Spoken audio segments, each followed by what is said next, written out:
ассалаумағалейкум деп ұлағатты елдің ұрпақтары, ақжаулықты аналар, ақылдың қайнар көзі, бірліктің ұйытқысы болған ақсақалды аталар, атаулы заманның нар жүгін көтеріп жүрген атпала замат ағалар, армысыздар, қош келдіңіздер деп бүгін өздеріңізге баладай көңілмен даладай дастархан жайып, ағынан жарылып, жақсылардың қасынан табылып, ақ түйенің қарны жарылып, көптен күткен қуанышымыз Асқартау әкеміздің, Шәріпбек атамыздың 70-тің парағын ашқаны құтты болсын деп бір қошеметтеп қойсаңыздар жаназада ағайындар.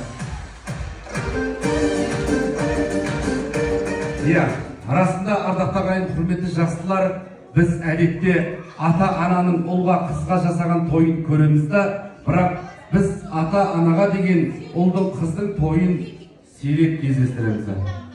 Қайсы солай?